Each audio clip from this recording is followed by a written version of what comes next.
Hey everyone, how's it going? We're going to be making hamburger buns. Stay tuned.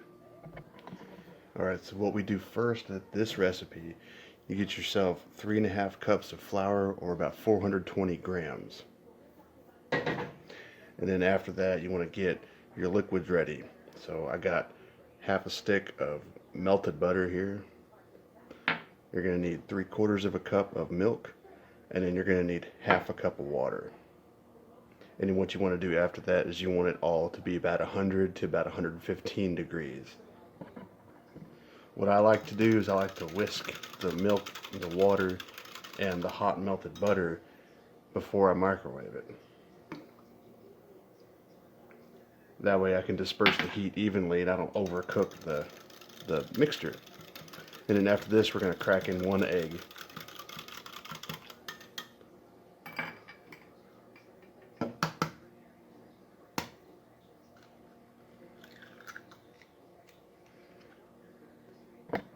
You want to get it really good and combined.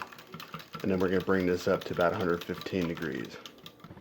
Okay, and we're about 115. I don't know if you can see this. I don't know if you can see that, but it's about 115. Almost 120 really, and that's okay. Because after that, then we're going to add our yeast. This is 1 tablespoon of yeast. 2 tablespoons of sugar. And we mix. And we're going to let this froth up. Since this is active yeast, we're going to let it froth up for about, I don't know, 3-4 minutes. But you want to stir it really well to get it all fully combined. I almost forgot one thing. We have 1 teaspoon of salt you got to add to your flour, and then you want to whisk it. Then you whisk to combine. Alright, it's been a few minutes. It's all nice and frothy. That's what you want it to look like. You want it to look bubbly like a latte. And then you add it in. Add it all in. I like to get every little bit. That's just me though. And you mix. Now this dough will be pretty sticky at first. You might want to have extra flour on hand. And you make a dough. Alrighty, so I am struggling really hard here for this.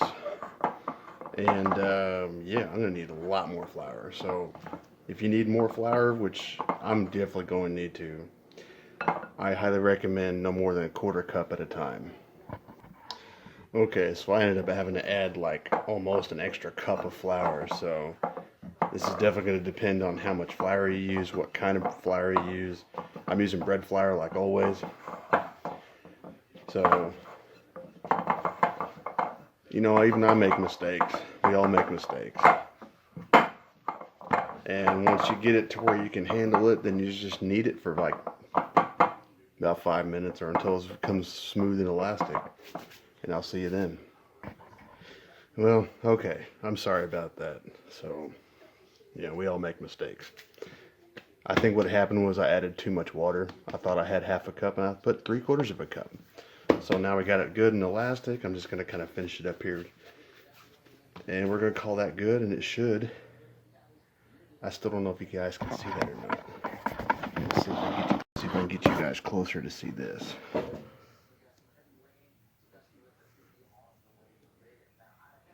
I don't know if you can see it, but it does spring back, and that's what you want. That means it's got enough gluten build up, and it's got enough flour in it and everything. Once you get it going, I'm going to take some vegetable oil here. Just a little bit. Probably say, I don't know, half a teaspoon. You throw it in to your bowl. Get it all good and coated in oil. Coat everything. Coat this. Here's the lid. I'm going to coat that with some oil from my hand. And let it proof for an hour or until about doubled in size. I'll see you then. Okay, it's actually been like 30 minutes and this thing has doubled in size. I'm going to take that out. Now, we're going to cut these into 4-ounce dough balls. I have a kitchen scale right here. If you don't, I'll show you how big it is. It's about almost the size of a baseball, but I'll show you. Okay, I don't know if you can see it, but hopefully I can get this on camera. And it should be about 4, this says 4 1/8. But yeah, and then you take it and you fold it up and you roll it into a ball. Some people take it and they'll put it on the ground on the cutting board and do this. Either way works. I'll be right back. And once you get all your dough balls rolled out, I got a pan with a silicone mat so I don't have to oil nothing. And you want to do 2, 1, 2, 1, 2. Set your your temperature to 375 degrees. Then you want to take some plastic wrap and you want to cover them up. You just want to kind of drape over it real gently. I always struggle with plastic wrap.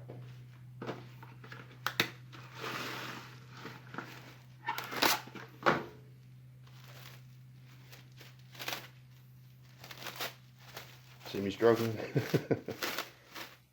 Oh boy. You just cover it. Okay, now my oven is preheated to 375. We're going to take the plastic off of here.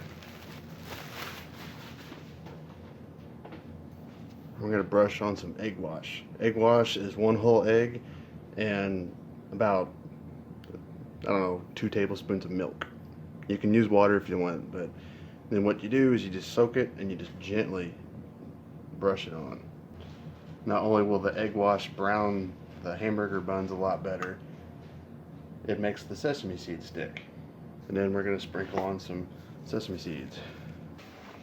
Get it all the way in there and set a timer for 16 minutes. So after 16 minutes, you take them out. It's like awesome. And then you take them and you place them on a cooling rack, which I actually have right off camera here.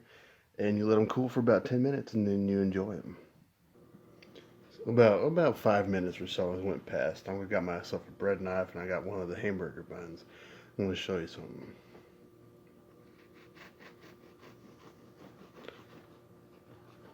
Got to be extra careful when cutting this, but you cut it and look at that.